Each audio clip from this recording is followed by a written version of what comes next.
നമസ്കാരം. ഇന്ന് ഈ ദിവസം അവസാനിക്കുമ്പോൾ ഒരു കാര്യം മനസ്സിലാക്കണം. നമ്മൾ ഉറങ്ങുമ്പോൾ പോലും പ്രപഞ്ചം പ്രവർത്തിച്ചുകൊണ്ടിരിക്കുന്നു. നമ്മൾ കാണാത്ത ഒരു ശക്തി നമ്മുടെ ജീവിതത്തിലെ കാര്യങ്ങളെ ശാന്തമായി ക്രമപ്പെടുത്തുകയാണ്. പലപ്പോഴും നമ്മൾ വിചാരിക്കുന്നതിനേക്കാൾ വലിയ അനുഗ്രഹങ്ങൾ നമ്മുടെ ജീവിതത്തിലേക്ക് വരാൻ തയ്യാറായി നിൽക്കുന്നു. പക്ഷെ നമ്മൾ ഒരു കാര്യം ചെയ്യണം, വിശ്വസിക്കണം. ഭയത്തെയും കുറവിനെയും വിട്ടുകളയണം. കാരണം നമ്മൾ കുറവിനെക്കുറിച്ച് ചിന്തിച്ചാൽ കുറവ് കൂടുതൽ ആകർഷിക്കപ്പെടും.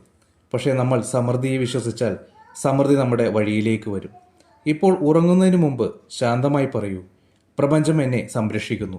ദൈവശക്തി എൻ്റെ ജീവിതത്തിലുണ്ട്. സമൃദ്ധി എൻ്റെ ജീവിതത്തിലേക്ക് വരുന്നു. നാളെ നല്ല അവസരങ്ങൾ വരും. ഈ വിശ്വാസത്തോടെ ഉറങ്ങൂ. കാരണം ചിലപ്പോൾ നമ്മുടെ ജീവിതത്തിൽ വലിയ മാറ്റങ്ങൾ നമ്മൾ ഉറങ്ങുന്ന സമയത്ത് തന്നെ ആരംഭിക്കും. ഷെയർ ചെയ്യൂ, മറ്റുള്ളവരിലേക്കും ഈ ബ്ലെസ്സിങ് എത്തട്ടെ. കമൻറ്റ് ചെയ്യൂ, ഞാൻ സമൃദ്ധി സ്വീകരിക്കുന്നു എന്ന്. യൂണിവേഴ്സ് നിങ്ങളുടെ ജീവിതത്തിൽ അത്ഭുതങ്ങൾ തന്നെ പ്രവർത്തിക്കട്ടെ.